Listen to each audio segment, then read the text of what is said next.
미리 몇 가지 말씀드리고 이제 그 본론으로 들어가도록 하겠습니다. 제가 지난 11월 16일 날 교황 성하의 그 특별 초청으로 국가 원수들 이렇게 그 만나는 바오르 6세 아련실에서 교황 성하를 특별 아련을 했습니다. 그때 굉장히 중요한 얘기를 하셨어요. 한국인은 문화 국민이다. 그 다음에 한국인은 그 전쟁의 비극을 딛고 일어났음에도 불구하고 세상 사람들을 그 웃게 만들어주는 그 특징을 가지고 있다. 그리고 한국인들이 들어간 곳에는 늘 웃음이 있었다. 자, 그러면은 귀신이 있는 게 좋을까요? 없는 게 좋을까요? 없는 게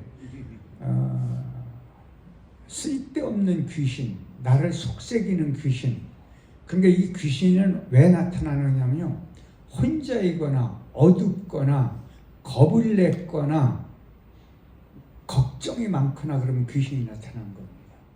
한국인은요, 이 행복도가 낮은 이유는 바로 비교법 때문에 그래요. 뭐냐? 학력, 인물, 집안, 돈, 재산, 자녀, 부부, 모든 걸 다 비교를 합니다. 그러면 어려서부터 비교법으로 살아왔어요. 그래서 대한민국은 빨리 발전할 수밖에 없었어요. 왜? 비교법은 경쟁을 심화시키는 도구였고, 한국인은 그 비교법에 적절하게 대응할 만한 DNA를 가졌습니다. 그래서 대한민국은 기적을 일궜는데 기쁨을 잃어버렸고, 배고픔을 해결했는데 배아픔을 해결 못했습니다. 이 두 가지를 해결을 해야만 대한민국이 진정 선진국다운 선진국이 될 수가 있습니다. 인생은 명답으로 살아야 되는데, 이 명답을 한마디로 말씀드리면 한 번밖에 못 살기 때문에, 이게 마지막이기 때문에 잘 놀다 가지 않으면 불법입니다. 그러니까 한국에서 중년만 넘어가면은요, 정치기가 무지하게 좋은 나라예요. 천년 고생 하셨구려. 부모 덕이 지지리도 없구려. 죽을 겁이 참 여러 번 넘겼구려. 그 다음에 지금 밥술이나 먹는구만. 그러면 딱 맞아요. 한국인은 그 놀지를 못했기 때문에, 제 이게 손가락을 가르칠 테니까 보세요. 이 세포 끝에 세포를 보호하는 텔로미아라는 게 있어요. 이 텔로미아는 세포 분열을 할 때마다 조금씩 줄어들어갖고 이렇게 짧아져요. 근데 한국인이 그 텔로미아가 가장 빨리 짧아져 있는 민족이에요. 그래서 죽기 전에 10여 년간 전부 병자로 사는 이유가 거기에 있습니다. 그 다음에 이 텔로미아를 보호하는 텔로머라제라는 게 있어요. 그러니까 쉽게 얘기하면 이게 손톱처럼 이 세포를 또 보호하는 거죠, 텔로미아를. 근데 이게 가장 빨리 물렁거리는 민족이 대한민국이에요. 그 이유는 딱 하나예요. 놀지 못해서, 즐기지 못해서. 그럼 여러분 한번 보세요. 이제 노는 걸 가지고 말씀드릴게요. 이제 코로나가 풀리면은 아마 이제 노래방을 가끔 가실 텐데, 노래방 가서 돈 내고 노래하고 춤추죠. 즐겁죠. 근데 노래방에 와서 돈 받고 노래하고 춤춰주는 사람이 즐거울까요? 그건 노동이죠. 그리고 돈을 내고 즐긴 사람은 즐거운데, 돈을 받고 즐긴 사람은 즐긴 게 아니에요. 즐거운 척을 했을 뿐이에요. 골프 해보시면 알죠. 골퍼는요, 꼭두 새벽에 눈비 맞으면 돈을 잃어도, 지금 대한민국의 골프 천국이 돼가지고 예약을 못해요. 그런데 캐디는 이게 골퍼는 돈을 내고 걷고 캐디는 돈을 받고 걷잖아요. 근데 골퍼는 즐거운 거고 캐디는 즐거운 게 아니에요. 노동이라 어떻게 하면 빨리 그만둘까? 어떻게 하면 더 좋은 자리가 나올까? 고심하고 있어요. 그러니까 여기서 보는 것은 골퍼는 즐긴 거고 캐디는 노동을 한 겁니다. 그러면 우리는 그러면 한국인은 어떻게 그동안 살아왔느냐? 전부 노동처럼 살아온 거예요. 문제가 어디에 있느냐면 개인의 행복이 없었다는 거예요. 개인의 행복이 없은 이유는 바로 무엇인가 부러워하고 자꾸 비교했기 때문에 무엇에 노예가 됐느냐? 학력, 인물, 집안, 돈, 직책 뭐 이런 것에 우리가 노예로 살았기 때문에 그렇습니다. 노예로 사면 즐길 방법이 없습니다. 아까 얘기했잖아요. 캐디처럼 노래방에 가서 노래해주는 사람. 그러니까 그건 뭐예요? 노동자처럼 살았기 때문에 한국인이 행복하지 않았던 겁니다. 여러분 이렇게 생각해 보세요. 병상에 누워서 남의 힘으로 그러니까 내 동력이 없이 남의 힘으로 살아있다는 것은 곧 낙엽하고 똑같아요. 그래서 건강하게 인생을 살아줘야 돼요. 건강하게 살아주려면 2009년도에 노벨의학상 받은 이론입니다.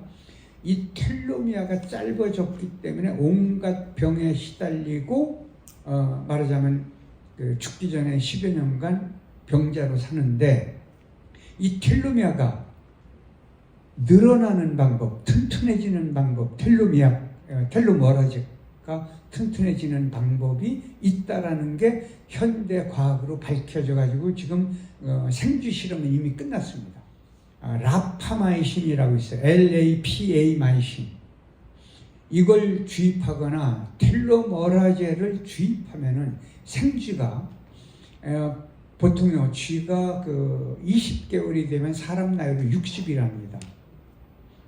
얘가 검은 털로 변하고 뇌 크기가 젊은 쥐의 크기로 돌아갔고 그 다음에 얘가 36개월을 살았어요. 저를 만난 기념으로 10년만 늙지 마세요. 10년만.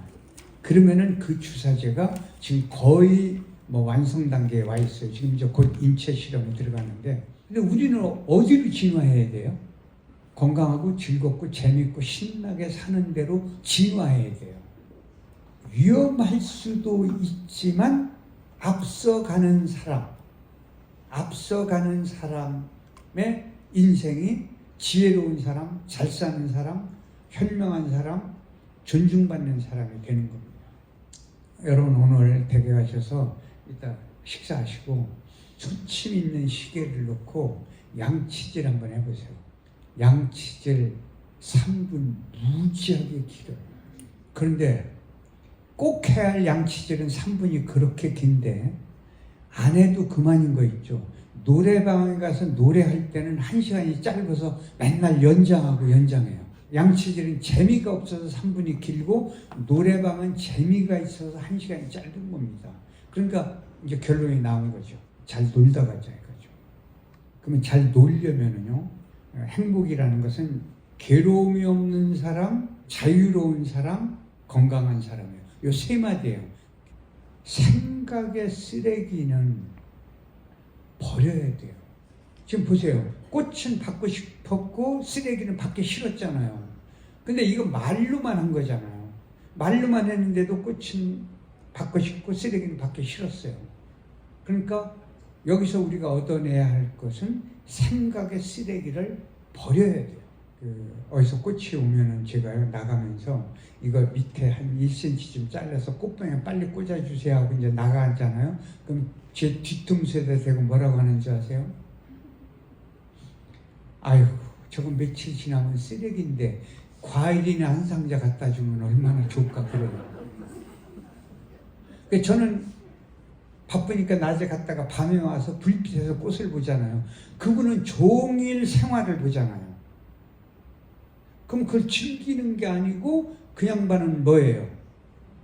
꽃은 며칠 지나면 시드니까 저거를 버리는 걱정을 하는 거예요. 그건 뭐예요? 이미 꽃의 노예가 된 거죠. 저는 꽃을 보고 즐거우니까 뭐예요? 기쁜 사람이 된 거죠. 즐긴 사람이 된 거죠. 그러니까 여러분도 한번 생각을 해보세요.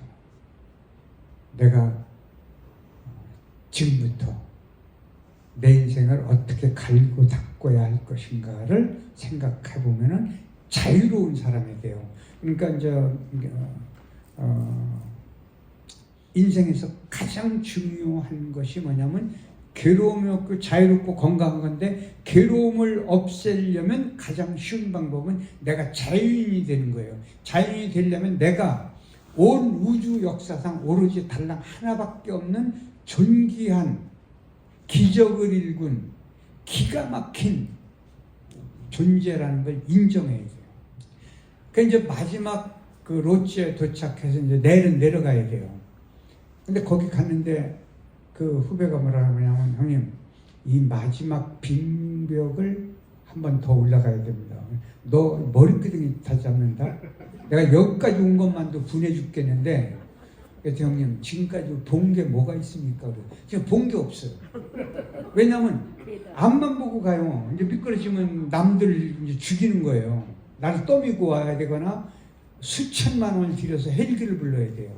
그러니까 이제 앞만 보고 가니까 경치 볼 틈이 없어요. 그리고 지쳐서 롯지에 쉬어도 사진들도 잘 안 찍어요. 그리고 중간에 가다가 경치가 좋아서 사진을 찍고 돌아서면은 우리 일행은 50m 앞에 있어요. 그거 못 따라가요. 봐라, 저 절경은 수수만 년 전부터 앞으로도 수수만 년까지 존재하는데, 나는 달랑 앞으로 100년도 못 살고 달랑 이게 마지막이고 나는 하나밖에 없다. 그게 나를 경탄하지 않으면 그 인간도 아니다. 그러니까 한번 생각해 보세요. 전 지금도 기도를, 아침에도 기도를 했는데요, 저녁에도 하는데, 적어도요, 오늘도 살아있게 해줘서 고맙습니다. 이건 해야 돼요. 오늘도 나는 웃고 즐겁고 건강하고 신나게 살겠습니다. 자, 그러면 다시 그 100가지 이야기를 할게요. 100가지를 이렇게 쭉 써놓고 그걸 어떻게 하느냐, 혼자 쓰라고 그랬죠, 몰래. 그래놓고 다 읽어보고 찢어서, 아파트에 살면은 아파트에 화분이 있죠. 화분을 이렇게 파고서 거기다 묻어서 물을 줘버리면 바로 삭아요. 저는 우리 집에 이제 그 주택이니까 그 꽃밭에다가 그걸 찢어서 묻었어요. 그러면은 여러분은, 저는 꽃밭을 볼 때마다, 내가 죽기 전에 하고 싶은 게 뭐가 있었지? 그러면 큰 것들이 떠올라요. 여러분은 그 화분을 볼 때마다 뭐예요? 떠오르게 돼요. 이것도 자가 체면인 겁니다. 남의 인생이 비극일 때가 재밌어요. 그러니까 안타깝기는 하지만은. 근데 내 인생은 어떻게 돼요? 희극이어야 되잖아요. 그럼 희극이 되기 위해서는 조건이 몇 가지 있잖아요. 첫째, 육신은 건강해야 돼요. 마음은 평화로워야 돼요. 내 삶은 자유여야 돼요. 이걸 만드는 게 그렇게 쉽지도 않고 또 그렇게 어렵지도 않아요. 본능으로 살아요. 그래서 고양이는 자기 그 권역을 벗어나면 못 견뎌요. 아프거나 밥을 못 먹거나 그렇게 해서 자기 영역을 지켜야 돼요. 그 다음에 이 개는 서열 본능이에요. 그래서 개는 서열이 있어요. 이게 아이들은 무시해요. 그리고 이제 그 밥을 잘 주는 사모님은 지 종이에요. 그리고 이제 가끔 들어오는 남편이 말 안 듣는다고 걷어치고 그러면 이건 무서운 사람이에요. 그 사람만 오면 그 꼬리를 내리거나 숨거나 뭐 그래요. 그래서 개는 서열 본능으로 살고 고양이는 영역 본능으로 사는데, 한국인은 그동안 전부 서열 본능으로 살았어요. 집안에도 서열이 있고 밖에 나가면 서열 본능이 너무 심해요. 그래서 주눅이 들고 자꾸 비교를 해서 그걸 따라가려고 애타다 보니까 어떻게 되느냐? 노예 근성으로 살았다고요. 이제 바꾸셔야 돼요. 영역 본능과 서열 본능을 50대 50을 섞어가며 살아야 돼요. 그러니까 밖에 나가서도 영역 본능과 서열 본능, 그러니까 회사나 직장에 가서는 영역 본능 반, 서열 본능 반을 조화롭게 하고, 집에 와도 영역 본능과 서열 본능을 반반씩 나눠서 하는 거예요. 그러니까 부부는 둘 다 서열 본능이 없어야 돼요. 집안에서. 이제 다시 안나푸르나로 가보죠. 안나푸르나를 고생을 하고 내려왔어요. 남은 건 지나고 보니까 사진밖에 없어요. 네. 그리고 고생한 건 잊어버렸어요. 그리고 그거 12봉을 본 자랑밖에 남은 게 없어요. 그리고 평지에 오니까 그 고마웠던 스틱 2개가 무거운 짐이에요. 근데 최초의 탐험가가 거기를 탐험을 끝내니까 기자들이 몰려 들어가가지고 가장 크게 물어본 게, 가장 고통스러운 게 무엇이었습니까? 뭐 같아요?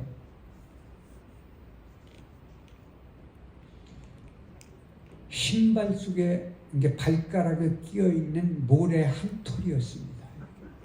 그게 너무 괴롭히니까 빨리 가서 신발을 벗어서 빼려고. 그러면 사막에서는 신발을 벗을 수가 없어요. 벗으면 모래가 엄청 들어가요.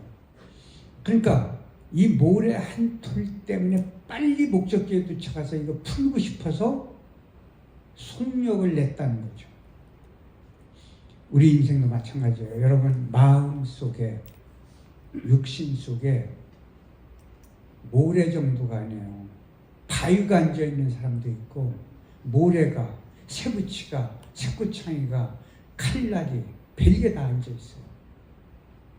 그럼 그걸 어거지로 버려지느냐? 절대 버려지지 않아요.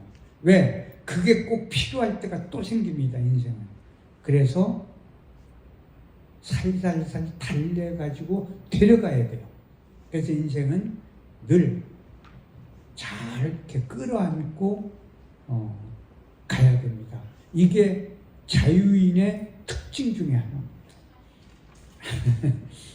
제가요, 코로나 때문에 염색을 포기했어요. 하나 염색하는 거 하나만 내려놔도 이렇게 편안한 거예요. 그 염색한다고요. 이제 방송 있으면 요만큼 하는 게 배기 싫으니까 염색하고, 또 무슨 행사 있으면 또 빨리 하고, 자꾸 이렇게 되니까 아주 신경이 쓰이고 머리도 자주 빠지고요. 근데 이거 하나만 내려놨는데 이렇게 편안한 거예요. 근데 왜 이걸 못 내려놨나? 이제 이렇게 내려놨더니요, 그 제자들 모임에 갔더니 선생님, 은발이 참 멋있습니다. 근데요, 저보고 흰머리가 멋있습니다 하는 것보다 은발이 멋있습니다, 그 소리에 그놈이 그렇게 이뻐 보일 수가 없어요. 그때 옆에서 국민신탁문화유산 김종규 이사장님께서 뭐라고 그런 줄 아세요? 야, 이 사람아, 은발이 멋있다는 건 칭찬이 아니야.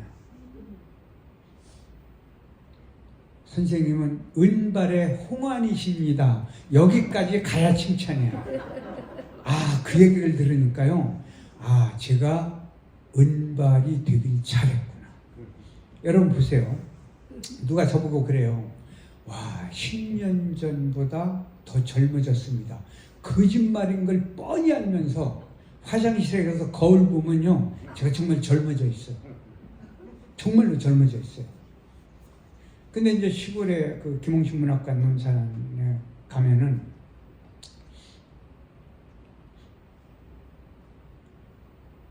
고향 친구들 만나면 그래요. 저보고 너 참 별 수 없구나. 폭삭 늙었네. 그래요. 저 늙은 건 생각 안 하고, 그리고 그 소리 한마디 듣고 거울을 화장실에 가서 보면 진짜 왜 이렇게 구름이 막 주름이 많고 여기 이마 주름이 왜 이렇게 깊어요? 그리고 이 은발이 아니고 흰머리예요. 그 말 한마디에 제가 이렇게 변하더라고요. 논산에 가면 김홍신 문학관이 있는데 지금까지 137권을 쓴 한국의 유명한 작가다. 그랬더니요, 교황께서 우리 김 교수님하고 정 선생님한테는 제가 사진 보내드렸는데, 교황께서 세상에 그런 양반이 엄지척을 계속 이러고 해주는 거예요.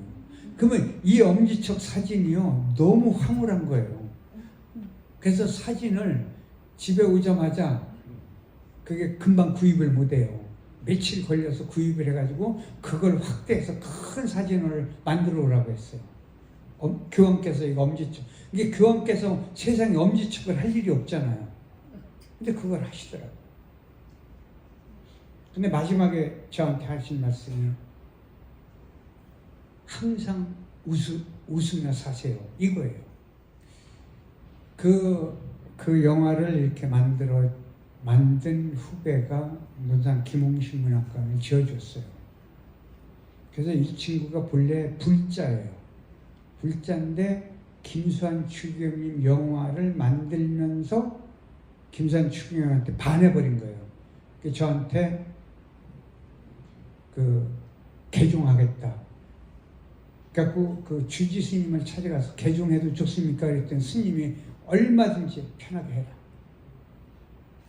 그리고 작년 1월 23일 날 북한산성 거기 성당에서 제가 대부를 서고 영세를 했어요. 그러고 났더니 그 뒤에 이제 김대원 신부님 영화를 만들기 시작한 거죠.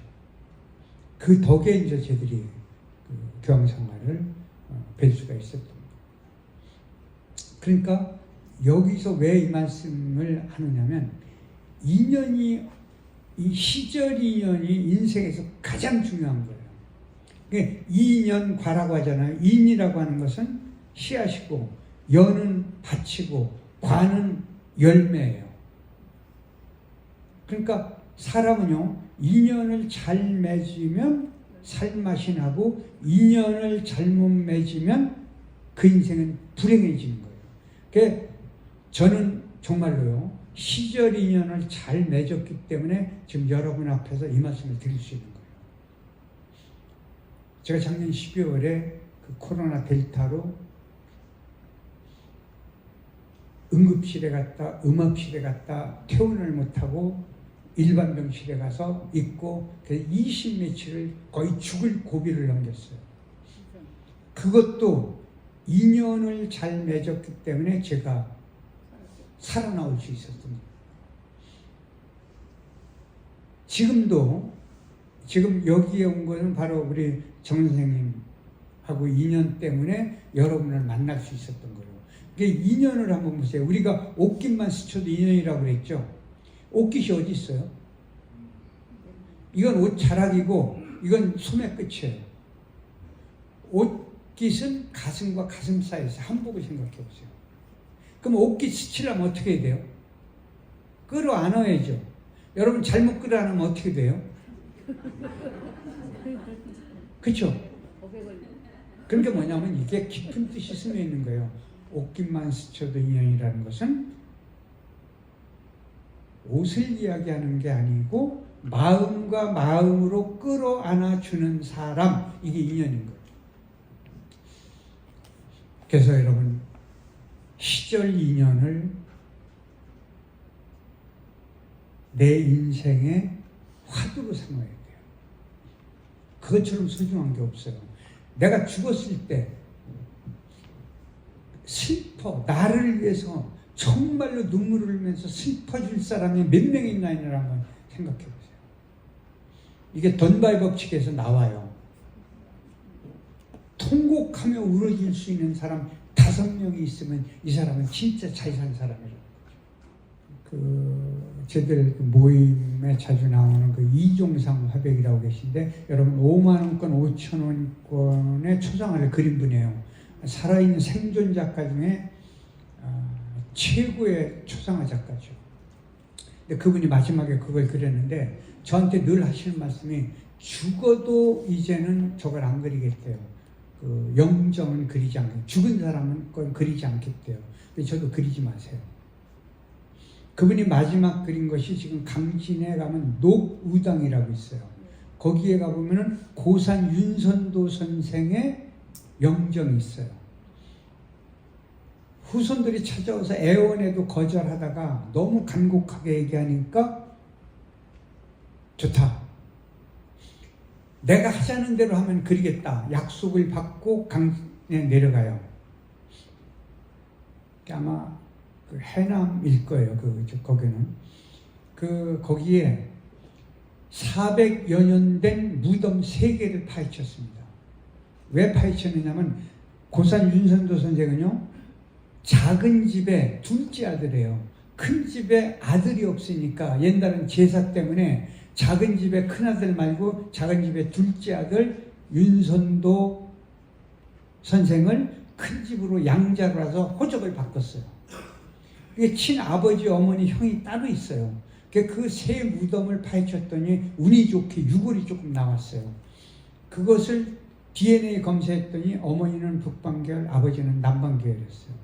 어머니 쪽, 그러니까 XX가 유전자가 강해요. XY 남성 유전자보다. 어머니 쪽을 선택하고 그 3D 영상 작업을 했어요.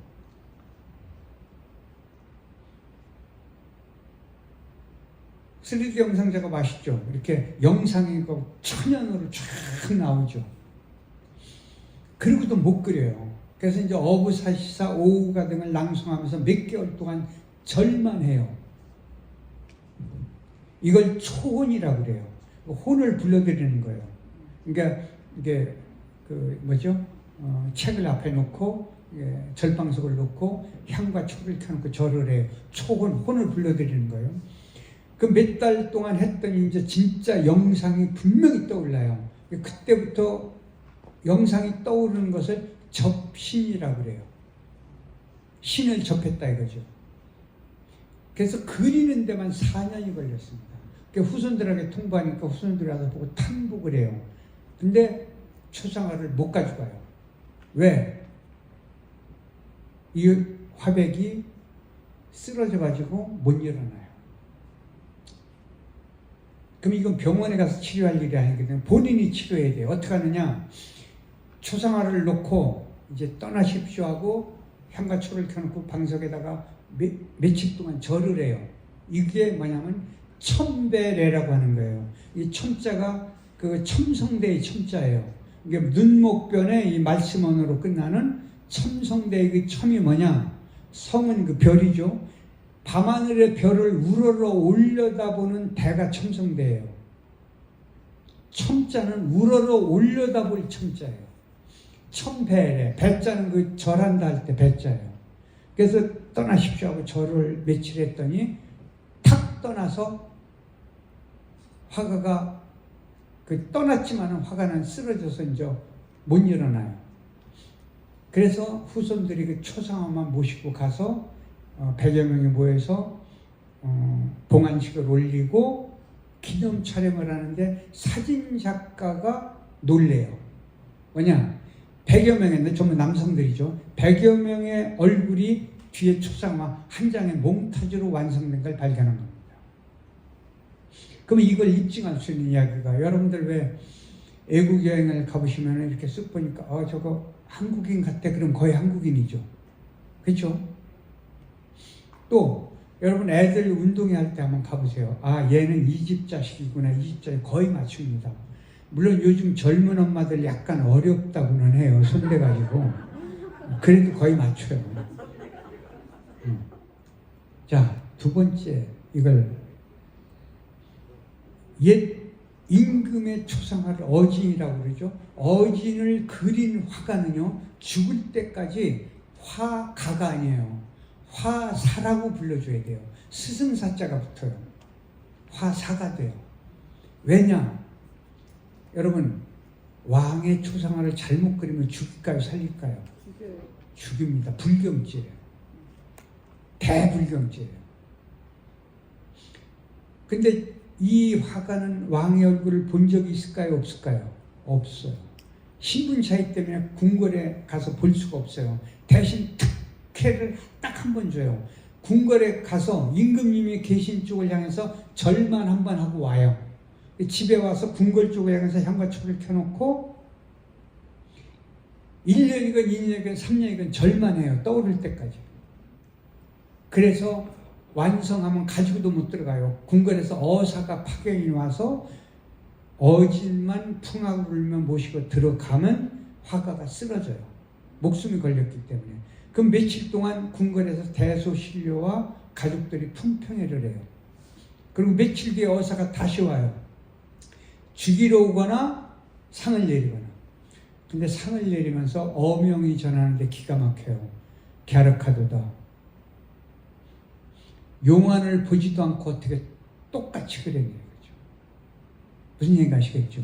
이게 사람의 창조, 창의, 지혜. 그래서 아까 제가 귀신을 한 마리씩 괜찮은 놈을 데리고 살자 이거죠. 드라마나 영화 보면 왕이 나오는 영화나 드라마 보면은 왕 주변에 꽃병이 많죠. 꽃이 많죠. 거기 꽂혀 있는 꽃은 전부 가짜 꽃이에요. 우리나라는. 그게 화장들이 모여서 밀랍, 한산모시, 비단 이런 걸로 꽃을 만든 가짜 꽃이에요. 그러니까 궁궐의 꽃은 비단 채자에서 채화라고 해야 돼요. 이 채화를 왕자 공주 결혼할 때는 애국에 사신 왔을 때 꽃을 바꿔요. 6만 송에서 8만 송이에요. 꽃 종류가 여러 가지니까. 이 꽃 바꾼 날 벌과 나비가 날라올까요? 안 올까요? 날라오면 얘네들은 제정신 아닌 애들이죠. 근데 놀라지 마세요. 꽃병 바꾼 날 벌과 나비가 무수히 날라듭니다. 왠 줄 아세요? 진짜 꽃술을 따서 꿀에 개어서 가짜 꽃술에 발라놨기 때문에, 꿀 때문에 온 거예요. 이게 뭐예요? 이렇게 신비한 게 아니에요. 지혜죠. 이게 뭐예요? 창조정신이죠. 이게 뭐예요? 창의력이죠. 이게 한국인들이 그동안 모범 성장에서 창조 성장으로 바뀌면서 대한민국이 이렇게 기가 막힌 나라가 된 겁니다. 자, 오늘 이 자리에 계신 분들은요, 그동안 놀지 못하고, 아끼고, 쓰지 못하고, 챙기고, 그렇게 하면서 애써서 대한민국을 이런 좋은 나라로 만든 찬란한 꽃들이 이 자리에 계신 거예요. 그러니까 여러분, 더 찬란한 꽃이 돼서 더 많은 꿀을 이 땅에 주셔야 돼요. 그러려면 여러분은 신나게 즐겁게 건강하게 재밌게 즐기며 꼭 사셔야 돼요. 오늘 좋은 인연 때문에 여러분 만나서 참 행복했습니다. 고맙습니다.